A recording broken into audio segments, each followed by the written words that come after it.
Once again, as a reminder, please be safe out here in these coronavirus streets because shit is fucking real. Okay? Um, for those who are coming in or for those who are about to join us, we're going to do a quick Q&A.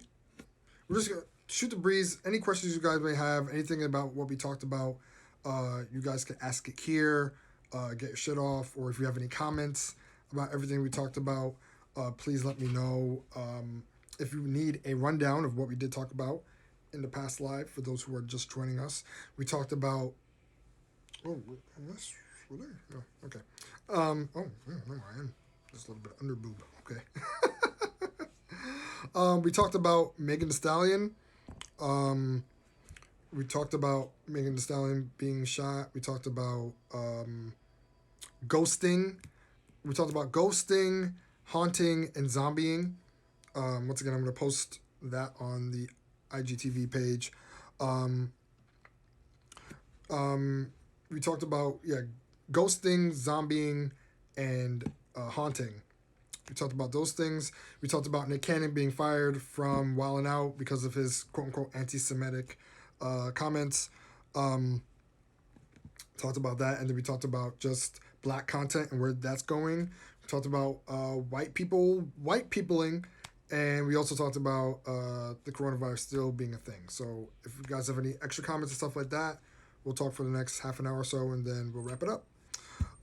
G Money says, can people get the coronavirus from packages? I don't know, but I know Amazon has been really on it when it comes to their deliveries and disinfecting. As far as I've heard, I didn't see nobody pulling out the Lysol when they were delivering shit to me, but yeah, I think Amazon is pretty good at that. Other carriers, not so much. FedEx, fuck FedEx. FedEx lost a package of mine the other day, so fuck them niggas. I'm usually team UPS because I'm a little biased. I used to work there for the seasons back in the day, but I don't really know how they get down when it comes to that. I don't think you can catch it from a package, but then again, you might catch it from other surfaces, so you got to be careful there. I wouldn't take any chances. Disinfect, wash your hands, do all that fun shit. That's just my opinion. That's just what I think about it, but I have not heard a case of somebody potentially catching the virus from a package or something that was delivered to them. Me personally. Which is wild though, like I'm surprised we're not more paranoid than we already are. Um, Also, what y'all think about like outdoor seating right now, like outdoor dining right now? I did it recently. I'm not mad at it because upside is that you could definitely go out with some drinks. So big mood, but so basically there's no evidence behind it and opening packages. I don't think so. Look, I've gotten mad packages the other day and I am corona free. Um, Sidebar: if you have not taken the corona swab test up your nose, oh baby, you're in for a bad surprise because that shit hurts. So yeah, no, I personally have not heard anything about that, but once again, I don't really know. Um, there's been no evidence of it. There's been nothing like that. But yeah, as I was saying, outdoor eating or dining, has anyone done that lately or tried doing it? And if so, what are your thoughts? Like, is it cool? Is it dope? It's weird, but it allows us an option to get out and feel somewhat normal. Yes, I do agree. It does. I think it depends on the location too, right? Um, I think it depends on the location. I think it depends on the restaurant too, because some places have limited seating. So, there's a spot that's close by me that I used to frequent a lot, but now they're kind of opening up their outside location, and I know that their seating is limited. Um, so you have to. It's very first come first serve. You got to get there, and then even when you do, I don't know if they're doing the 50% capacity thing where they're having people spaced out. Depending on the location, not worth it. Some locations, cool, right? It's funny because I love outdoors. However, when it's the only option, it kind of sucks. I really just like having randoms pass by me and my meal. Yeah, all those things are a concern too, right? Um, it's a concern because, and especially where at this point we are split between people who do wear masks and people who don't wear masks. It's very jarring to like have people like be by you, and then you're in a very open outside. Who knows what type of germs are flying in the air? It's strange. It's very strange. Um, once again, I'm here for the outside drinks. I'm here for that. Thumbs up. Keep like if anything, if shit ever goes back to a normal, which it's not, but if it does, keep the drinks to go coming. That sign me the fuck up for that. Um, I mean, there's rats that go in restaurants, which sucks. It reminds me of Master Splinter rat carrying pizza. Pizza rat. Oh, wow, that's OD. Nah, I don't think, once again, it's a little different. Um, yeah, it's a little different for me, but I'm not mad at it. I'm not, well, granted, I don't go out to eat as much as I used to, but as I said, give me all the drinks to go. Eating outside, I'm not pressed. I'm not pressed about it personally, so that should not really matter to me.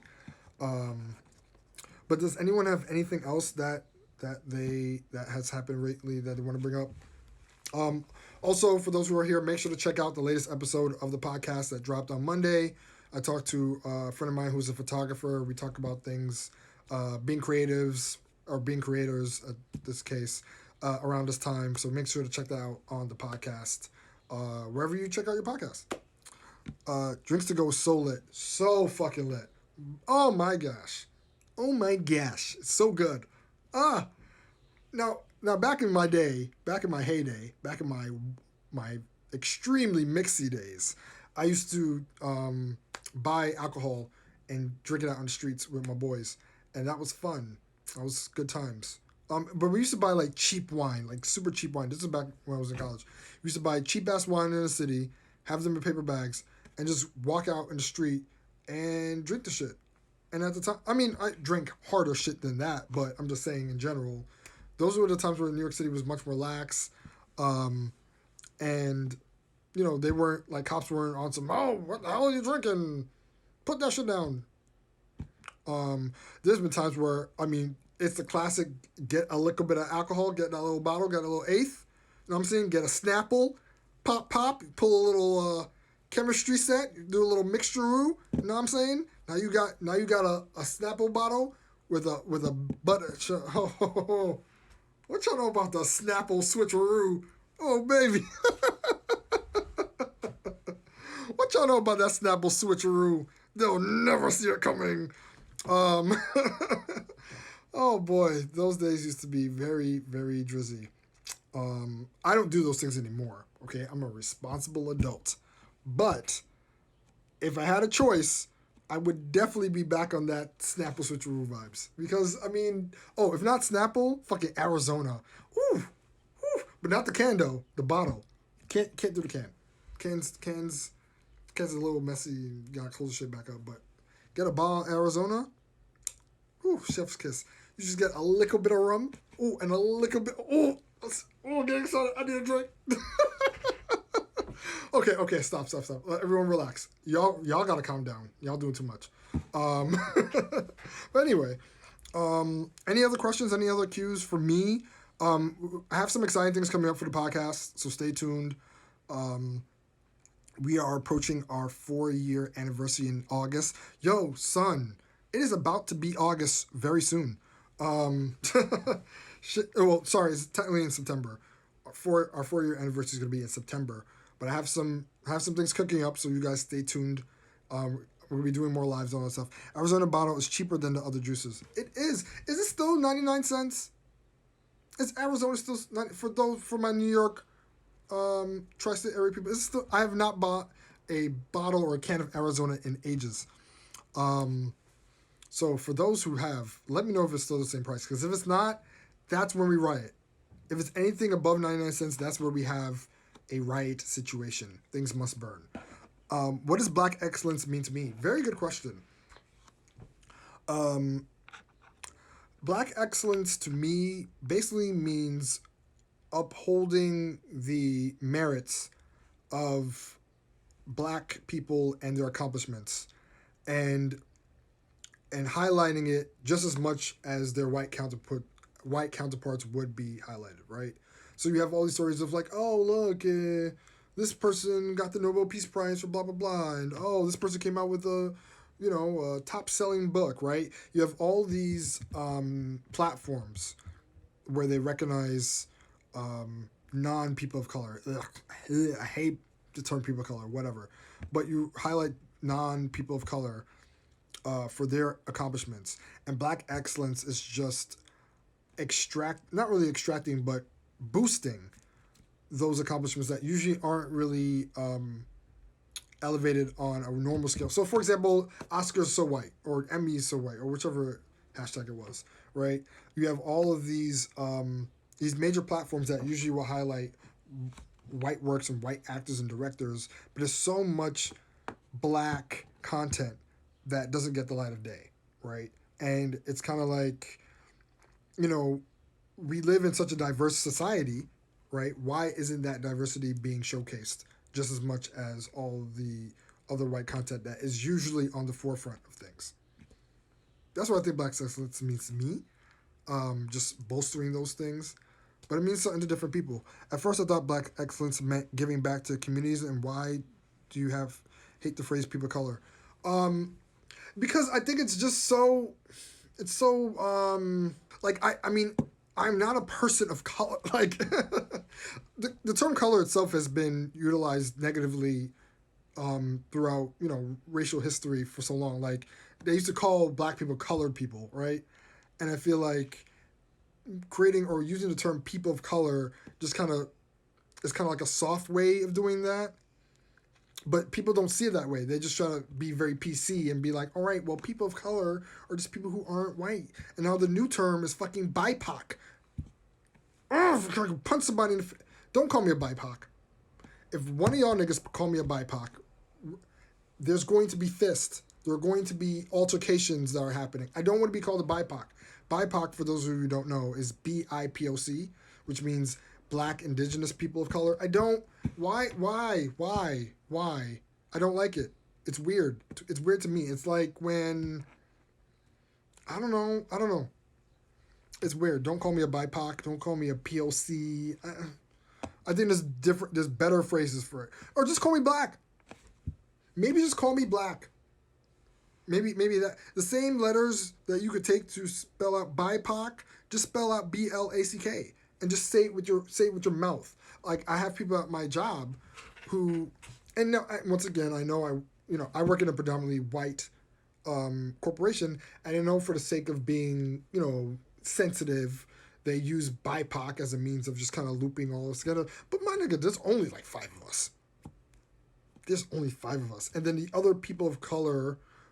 I mean, if you count like Filipino people or Asian people and stuff like that, yes, I guess they kind of include it in the conversation, but I don't like being called a BIPOC. Weird to me. Don't do it. The phrase that people of color is talking about those in different ethnicities. What BIPOC? Oh, damn, that's crazy. Yeah, no, I know what it means. I know what people of color means. I'm just saying the actual semantic of it, for me, just feels weird. Like, BIPOC. It's weird. POC, people of color. For me, as I said, I'm just looking at the words of it, and for me, I just don't like it. That's just my opinion. I mean, people could feel a different way. If you have to voice it in that way, then it's fine. I just don't like using it. I wouldn't go about using it myself. But yeah, man, they have a phrase for everything. They have a fucking phrase for everything, son. I can't keep up. I can't keep up. I'm tired. I'm tired of whatever new shit that they are spewing these days. There's always some new shit. I can't keep up. But yeah, I don't like people of color and Black Indigenous people of color or non-people of... Bruh. Tiresome. What else is going on? Once again, make sure to, if you guys want to ask questions on the show, yes, this is very important. The email for the podcast is on the profile. So please, if you guys have any questions that you want to be answered on the show, please email sophigpodcast sophigpodcast@gmail.com. It's once again, it's in the profile. If you guys have any questions that you want answered on the show or answered on these IG lives, please send those in. And thank you for that. Congratulations. Yes, 4 years is coming up in September, so some things are in the works. No official announcements yet, but I got some ideas. But yeah, if you have any questions that you guys would want answered on the podcast, any advice or just any general questions for me, please email, send that out, and I will certainly address them on the show. Also, if you all just want to reach out to me and just talk, you could follow me at VIXONJ. You know what I'm saying?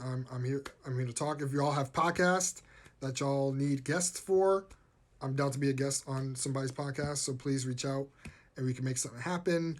That's a major time. So how would you celebrate it? Well, I don't want to say anything just yet. Once again, things are still in the works. It's all up here. But I have some plans. I have some plans. There's gonna be when you know you know. When you know you know. I'm gonna make some announcements and things are gonna be had. But for right now, I just want it to be big. You know, I know with everything happening, it's kind of hard to physically celebrate, but hopefully there's something that could be done that could be just as special. And once again, that's going to involve some planning. So I don't want to say anything just yet because I don't want to jump the ball, but I want to do some more planning on it first and then roll it out properly. So there's that. What else? Any other good news? Oh, I also talked about a IG live that I saw with Alex Wolf earlier and her 3 steps to success as a creative person. So check out Alex Wolf and that IG live that she did. It's on her page. So yeah, what else? Anything else? I think I might end it a little early here, but thank you all for those who came through. Once again, I'm going to be doing these IG lives more often than not, so please tune in, check that out. You can follow me on Twitter. Whoa. You can follow me on Twitter if you are on Twitter at Vixen_J, VIXON_J. You can follow me on Twitter. I'm very active on Twitter. I've been on Twitter for a long time. On Instagram, VixenJ, VIXONJ. You can follow me there. Hit me up, chat, talk. I'm all about it. Just trying to show this face more as it pertains to the podcast. Shout outs to everyone that has listened. This is a great time to catch up on old episodes as well. Once again, if you want or if you have any questions for me and the podcast, send it to the email so I can check those out. And yeah, let's keep the conversations going. I think this is dope. I like the fact that we could talk about all these extra things that happen in the news that we don't really get to cover on the show. Because I feel like, you know, it's so much that happens. Yo, bruh, there's a new shit, got a different shit every day of the week. Like, there's always something, right? So, you know, sometimes there's a lot to cover on the show because it will just be forever. So this actually is a good time to talk about these things and just kind of get it out there in the ethos. So tune in every Wednesday at 6 p.m. I think that's going to be the set time and date. Time and date. Day. Tune in Wednesdays at 6 p.m. and we're going to be talking shit together and getting it off of our chest and possibly unloading. So make sure to follow the podcast on Instagram, also on Twitter. Not Facebook. I mean, it's on Facebook, but I've been telling people recently that Facebook is the Florida of social media. So we don't do them things around here. We not do them things. I poke in Facebook just to visit, just do a little scroll just to see what's going on. But outside of that, I don't stay on Facebook. It's the ghetto. It's the ghetto. And yeah, thank you guys for tuning in once again. Appreciate y'all, and I will catch y'all next week on Instagram. And y'all can also check this out on YouTube as well. I'm posting the lives on YouTube, even though we can catch it on here. But I feel like YouTube is a platform that we need to show some love to as well. All right. I'm heading out. Thanks, y'all. Once again, I'm your boy, Vixen J. And this is another live episode of Sophisticated Ignorance. I'll check you out next week. All right, later, y'all.